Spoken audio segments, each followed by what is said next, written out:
அது காசாக்குள்ள இஸ்ரேல் படைகள் இறங்கி ஹமாஸை இவ்வளவு தூரம் வேட்டையாடும் அப்படின்னு யாருமே எதிர்பார்க்காத ஒண்ணுதான். இன்னும் சொல்லப்போனா 5ல இருந்து 6 தாட்டி ஒரு தரை போற காசாக்குள்ள இஸ்ரேல் நடத்த தயாராகி வேண்டாம் உயிர் சேதம் ஜாஸ்தி அப்படின்னு பின்வாங்கின நாட்களும் உண்டு. அதே எண்ணிக்கைகள்ல தரைப்போர் நடத்தியே தீருவோன்னு இஸ்ரேல் கிளம்பினதாக பெரிய அளவு தகவல்களை இஸ்ரேல் உளவுத்துறைகள் வெளியிட்டப்ப கூட ஹமாஸ் இயக்கம் வர வாய்ப்பே இல்ல. வந்தா கணிசமான சேதாரம். அதனால வரமாட்டாய்ங்க அப்படின்னு தீர்க்கமா நம்பின காலகட்டங்களும் இருக்கு. அப்ப 1 டசனுக்கு மேல அந்த மாரி சூழ்நிலைகள் வந்தப்ப கூட தரைப்போர் அப்படின்னு ஆரம்பிக்கல. ஆனா இப்ப என்ன நிலைமை? காசாவோட மையத்துல இஸ்ரேல் நடத்தக்கூடிய போர் ஏறக்குறைய ஹமாஸ் இயக்கத்த ஆணிவேர் வரை அசைச்சு பார்த்துருச்சு. இஸ்மாயில் ஹனி வரையும் தட்டி தூக்கியாச்சு. களத்துக்கு வெளியிலனாலும் இதையே சாக்கா சொல்லி தானே 1 டசன் தளபதிகளும் காணாம போயாச்சு. இப்பேற்பட்ட ஒரு நிலைமையில ஹிஸ்புல்லாவுக்கும் இதையே இஸ்ரேல் காட்ட தயார் நிலையில தான் இருந்திருக்கார்கள் அப்படிங்கிறது ஹிஸ்புல்லா, ஈரானுக்குலாம் தூக்கி போட்டுருச்சு. ஈரானுக்கு சொல்லப்போனா, எங்க ஹமாஸ், ஹிஸ்புல்லா அடுத்து 3வதா நம்ம கிட்ட வந்துருவாய்ங்களோ அப்படிங்கிற அச்சமே ஈரானுக்கு வந்துற அளவுக்கு நிலைமை ரொம்ப சீரியஸ் ஆயிருச்சு. அந்த அளவுக்கு மிகப்பெரிய அளவுல ஒரு யுத்தம். ஆனா சைலன்ட்டா பெரிய அளவுல படுத்தி ராணுவத்த இறக்கி விட்டு சொல்லி அடிக்கிற கில்லி மாரி இஸ்ரேல் செயல்படுது அப்படின்னா, அது மிகை இல்ல. இந்த அளவுக்கு காரணம் என்ன அப்படின்னா, ஏறக்குறைய ஒரு 48 மணி நேரத்துல 3 முக்கியமான தளபதிகள், அதாவது தளபதிகள் அப்படின்னா ஒரு படையணி அப்படிலாம் கிடையாது. ஏறக்குறைய ஹசன் நஸ்ரல்லாவுக்கு அடுத்த இடங்கள்ல இருக்கக்கூடிய 3 தளபதிகள 48 மணி நேரத்திலேயே இஸ்ரேல் ரொம்ப சுலபமா தட்டி தூக்கிருச்சு அப்படிங்கிறதான் இஸ்ரேல் லெபனானுக்குள்ள குறிவைக்கக்கூடிய பகுதிகள் அப்படிங்கிறது ஒண்ணு தளபதிகள் இருக்கக்கூடிய இடம். அது ரொம்ப அக்யூரேட்டா அவர்கள்கிட்ட டேட்டா இருக்கு. அதனால தான் இவ்வளவு பெரிய மெயின் விக்கெட்டுகளும் இன்னைக்கு காலி அப்படிங்கிற ஒரு நிலைமை ஆயிப்போச்சு. அடுத்ததாக ராக்கெட் லான்ச்சர்களுக்காக அவர்கள் வச்சிருக்கக்கூடிய பகுதிகள் தான் துளைத்தெறியப்படுது.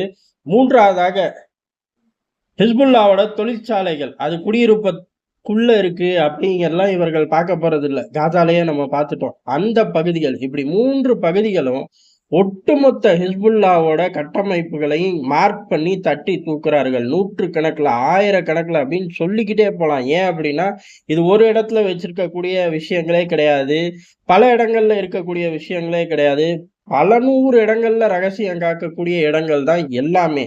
அதையும் தாண்டி எல்லா இடங்களும் வேட்டையாடப்படுது அப்படிங்கிறதான். இதுலருந்து தப்பிச்சு போக முடியுதா அப்படின்னு கேட்டா, தப்பிச்சு போக முடியல. அதனால தான் முக்கியமான ஆட்கள், ஆளில்லா விமானத்தோட தளபதி அந்த மாரி ஹை ரேங்க்ல உள்ள ஆட்கள் பூரா பலியாறார்கள். அதுவும் ஹசன் நஸ்ரல்லாவுக்கு அடுத்தடுத்த இடங்கள்ல இருக்கக்கூடிய தளபதிகள், முகமது ஹுசைன் போன்ற ஆட்கள்லாம் பலியாகறதுக்கு காரணம் என்ன அப்படின்னா, ஏற்கனவே இவர்கள் கிட்ட அக்யூரேட்டா டேட்டா இருக்கு. அந்த டேட்டாக்கள் அப்படி ஒரு விஷயத்த மையம் கொண்டு இல்ல. ஒட்டுமொத்த ஹிஸ்புல்லாவோட கட்டமைப்பை மையம் கொண்டு. இந்த தாக்குதல் முழுக்க முழுக்க அப்படியே நிலகுலைய வைக்கணும் அப்படிங்கிறதான் ஒரே இலக்கு. ஏன்னா மேனுஃபேக்சரிங் யூனிட்ட அடிக்கி வாங்குறார்கள், தளபதிகள அடி வாங்க வைக்கிறார்கள், அதுக்கடுத்து லான்ச்சிங் பேட சிதறடிக்கிறார்கள். இந்த மாரி பல 100 விஷயத்த கண்ணிமைக்கும் நேரத்துல இஸ்ரேல் செஞ்சு காட்டுது அப்படிங்கிறதான் ஈரானுக்கே அதிர்ச்சி. ஏன் அப்படின்னா, முழு யுத்தம் காசா நிலப்பரப்பு யுத்தம். அந்த நிலப்பரப்புல இருந்து அப்படியே ஒரு பிடி மாற்றல். பிடிக்குதோ பிடிக்கலையோ காசாக்குள்ள ஒரு தீவிரவாதிகளுக்கான எதிரான ஒரு ஆப்பரேஷன் மாரி தான். அது யுத்தம் அப்படின்னாலும், களம் அப்படிங்கிறது அந்த பர்ட்டிகுலர் ஜோன்ல தான் நிக்கும். ஆனா லெபனான் அப்படி கிடையாது. முழுக்க முழுக்க ராணுவம் மோதுது அப்படிங்கிற மாரி தான் இந்த யுத்தம் கேரி ஆகும். இதுக்கு இவ்வளவு கம்மியான ஆட்கள கொண்டு இவ்வளவு பெரிய ஷிஃப்ட், இதுக்கு நடுவுல பொருளாதார பலமும் வேணும்.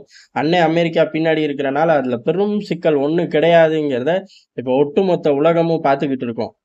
ஆயுதம் தரமாட்டேன், குண்டு தரமாட்டேன் அப்படிலாம் வாய் பேசின காலத்துல தான், இப்ப நடக்கக்கூடிய ஆப்பரேஷன்களுக்கு எல்லாத்தையும் உள்ளுக்குள்ள கொண்டு போய் சேர்த்திருப்பாய்ங்க. அதனால தான் அந்த காலத்துல இப்படிலாம் வாய் பேசி உலகத்த நம்ப வச்சிருக்கார்கள் அப்படிங்கிறது தான். அன்னை அமெரிக்காவோட துணை இருக்கிற வரையும் இஸ்ரேல யாரும் எதுவும் பண்ண முடியாது. ஒருவேளை அன்னை அமெரிக்காவோட துணை இல்லாட்டியும் இஸ்ரேல யாரும் எதுவும் பண்ண முடியாதுங்கிறது தான் பெஞ்சமின் நெதன்யாவோட ஸ்டேட்மெண்ட். இந்த ஸ்டேட்மெண்ட்ட இஸ்ரேல் வரலாற்றுல கொண்டு வரணும் அப்படின்னா அவரு பதவியில இருக்கணும் அப்டின்னா, அக்டோபர் 7 போன்ற சம்பவங்கள் நடக்காம தடுத்திருக்கணும். நடந்து தொலைஞ்சிருச்சு. அதுக்கான பழிவாங்கல் அப்படிங்கிறது இஸ்ரேல் மக்கள அமைதிப்படுத்துற அளவுக்கு இருக்கணும். அப்பதான் அவர் பதவி தப்பிக்கும். அதனால தான் அவரோட குறி ஹிஸ்புல்லாவ நோக்கி இவ்வளவு வீரியமா போது. இதோட நிக்குமா? ஈரான நோக்கி போகுமா? அப்படிங்கிறத உள்ளூர்ல அவர் செல்வாக்கு டெவலப் ஆகுறத பொறுத்து தான் இருக்கு. இல்ல வெளிநாடுகள்ல, அதாவது குறிப்பா அன்னை அமெரிக்காவோட ஃபோக்கஸ் வேற பக்கம் போறத பொறுத்து தான் இருக்கு. நமக்கு தெரிஞ்ச வகையில பைடன் இருந்தாலும் இதே காட்சிகள் மாறப்போறதில்ல. ட்ரம்ப் இருந்தா லெபனான விட்டுரு ஈரான தாக்குவோம் அப்படின்னு இந்த காட்சிய கொஞ்சம் பெருசாக்க தான் வாய்ப்பு. அதனால இப்ப பற்றி எரியக்கூட போர், உக்ரைன் யுத்தத்த விட படுமோசமாக அதிக வாய்ப்பு இருக்குங்கிறது தான் எதார்த்தமான உண்ம.